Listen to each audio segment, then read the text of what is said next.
Let me ask you something real quick, and I want you to actually think about this before you answer. You open your credit card statement. The balance is, let's say, $1,400. Maybe it's $3,000. Maybe it's more. And right there at the bottom of that page, in the smallest, most harmless-looking font they could legally get away with, it says, minimum payment due, $42. And you think, okay, $42. That's nothing. That's dinner out. That's a streaming service and a half. You can handle $42. So you pay it. You feel responsible. You move on. You go about your week. And here's the thing I need you to hear. That's exactly what they planned. Not the debt part. Well, yes, the debt part too. But specifically that feeling. That sense of relief you got from paying $42 on a $1,400 balance. That moment of, phew, I handled it. That feeling is manufactured. It was designed by some of the smartest behavioral economists and consumer psychologists that money can buy. And the bank bought them to make sure you stay exactly where you are. Today we're pulling the curtain all the way back. We're going to walk through the actual mechanics of how minimum payments trap you, how compound interest turns a small balance into a financial anchor, and the specific psychological loop banks rely on to keep you in debt for years, sometimes decades, longer than you ever needed to be. And by the end of this, you're going to know exactly how to break out of it. Stick with me here. This is going to get a little uncomfortable, but that discomfort is the point. Because comfort is exactly what got most people into this mess. Let's start with numbers. Real numbers. Because I think most people genuinely do not understand how catastrophically bad the minimum payment math actually is. According to the Federal Reserve, the average American household carrying credit card debt owes around $6,100. The average credit card interest rate as of early 2024 sits above 20%. In fact, the Consumer Financial Protection Bureau reported that average APRs hit a record high of 22.8% in 2023. That is the highest it has been in modern recorded history. Now let's put those numbers together and do something most credit card companies are terrified you'll actually do: the math.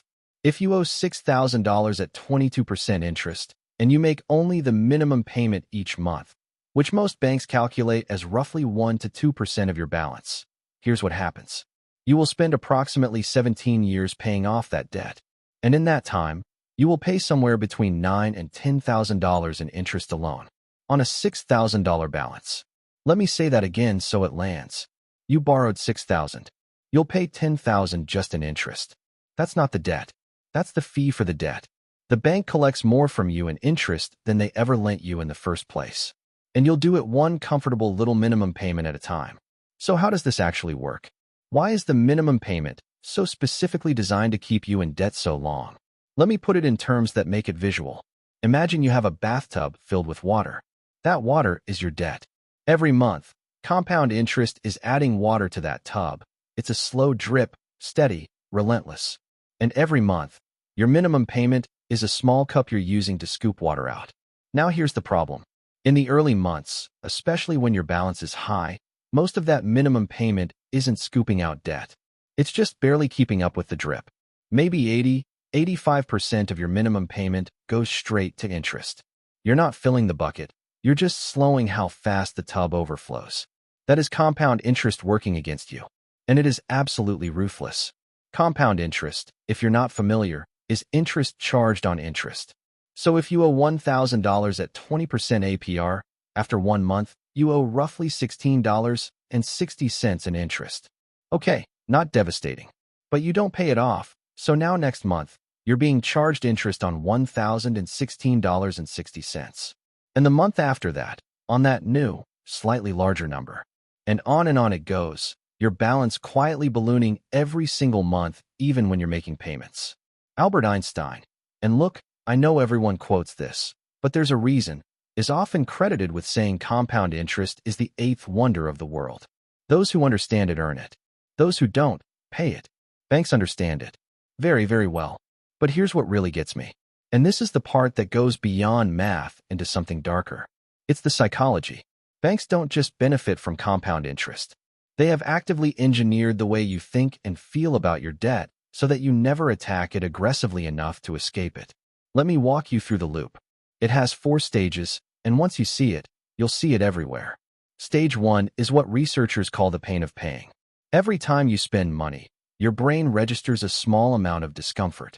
It's a neurological response. Studies using brain imaging have actually shown that paying for things activates the insula, the same region of the brain associated with physical pain. Cash hurts the most. Contactless payments hurt the least. And credit cards? Credit cards almost completely eliminate that pain signal. This is not an accident. The entire credit card infrastructure was designed to reduce your psychological friction at the point of purchase. You swipe or tap, and you feel almost nothing. The pain of paying has been surgically removed. Stage 2 is the minimum payment illusion.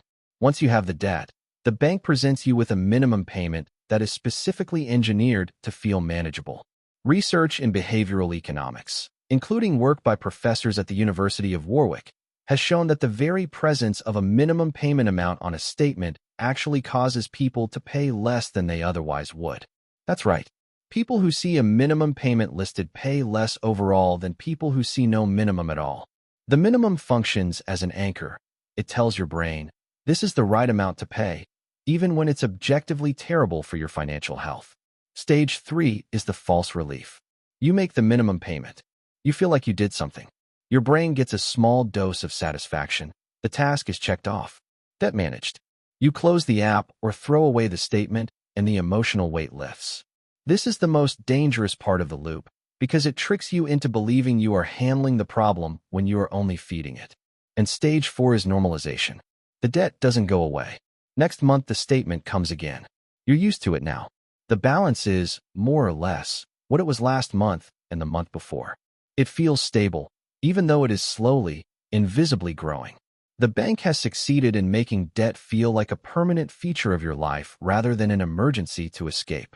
And then stage 1 starts again. You open the app. The credit limit is right there, available. You're used to using it. The pain is gone. You spend a little more. Round and round and round you go. Now I want to be clear about something, because I know some people watching this will think, okay, but that's just how credit cards work, it's not some conspiracy. And they're right that it's not a conspiracy in the dramatic sense. No one in a dark room is twirling a mustache. But what has been documented in regulatory filings, in internal marketing research, in academic studies, is that the consumer credit industry has spent enormous resources studying exactly how people make financial decisions and then designing their products to exploit those decision-making weaknesses. In 2022, the Consumer Financial Protection Bureau released a report specifically highlighting how credit card companies structure minimum payments and interest disclosures in ways that obscure the true long-term cost. The language used in credit card agreements has been repeatedly shown in research to be written at a difficulty level far beyond the average American's reading comprehension. These are not accidents of complexity. They are features. And there's another layer here that almost nobody talks about, the credit utilization signal. Banks and credit card companies actually have a profit-maximizing sweet spot. They don't want you to completely default. That's a loss. But they also don't want you to pay off your balance in full every month. That's also not ideal, because they earn no interest from you. What they want is for you to carry a balance. A persistent, revolving balance that generates interest income month after month, year after year, from a customer who is making payments and seems unlikely to default. You, paying your $42 minimum on your $1,400 balance? You are the ideal customer.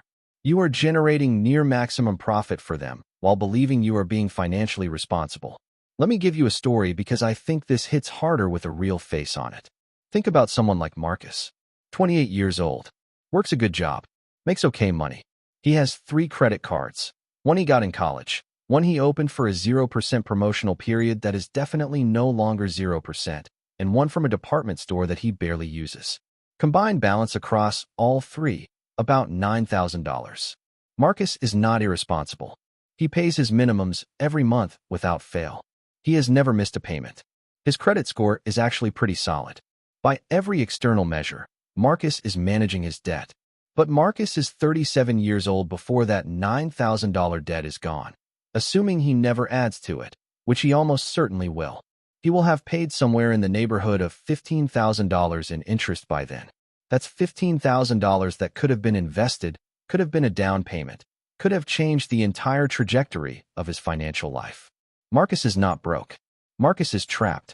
And the trap is so comfortable, so normalized, so month-to-month manageable that Marcus might never even fully realize what it's costing him. So what do you actually do? Because I didn't bring you here just to make you feel bad. I brought you here because understanding the trap is the first step to getting out of it, and there are very concrete, actionable moves that work. The first thing, and this sounds stupidly simple, but the psychology behind it is powerful, is to stop thinking in monthly payments and start thinking in total cost. Every time you look at a credit card balance, I want you to calculate what it will actually cost you if you only pay the minimum. Most credit card statements in the United States are now legally required to include this calculation. It's usually buried in small text near the bottom. Find it. Read it. Let that number be uncomfortable. Because discomfort is what the bank has been spending a lot of money trying to eliminate. You want to bring it back. You want that pain of paying to be fully present every single time you interact with your debt, because pain drives action. The second move is what most finance educators call the Avalanche method, and it is mathematically the most efficient way to eliminate debt. You list all your debts by interest rate, highest to lowest. You make minimum payments on everything except the highest interest debt. On that one, you throw every extra dollar you can find.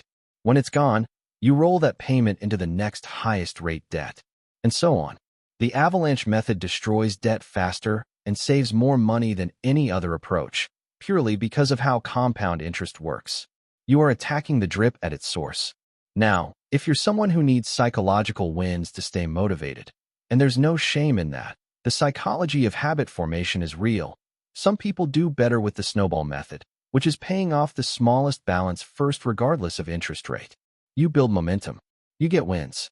The research on this, from professors at Northwestern and beyond, shows that for some personality types, the snowball method leads to better long-term outcomes even though it costs more in interest, because motivation is the real bottleneck, not math. Know yourself. Pick the method you'll actually stick to. Third, and this is one people sleep on, call your credit card company and ask for a lower interest rate.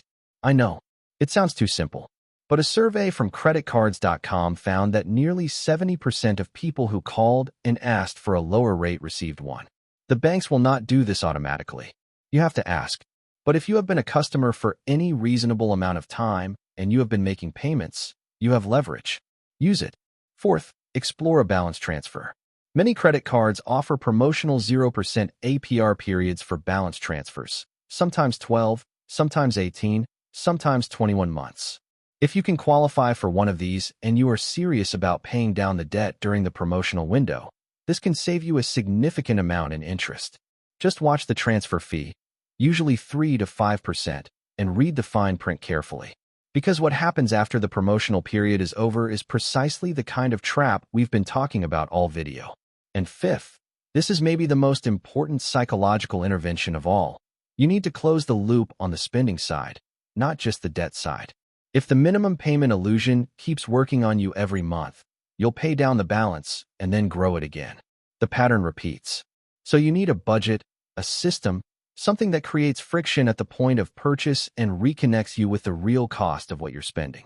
Whether that's a cash envelope system, a zero-based budget app, or just deleting the credit card from your phone's autofill, introduce friction. Reintroduce that pain of paying. Because that discomfort is the only thing that consistently stops spending that you'll regret later. I want to leave you with one more thing before we're done. The banking industry in the United States earned approximately $130 billion in credit card interest and fees in 2022 alone. $130 billion. Mostly from people who thought they were keeping up, thought they were being responsible, thought the minimum payment was fine. That money didn't come from rich people.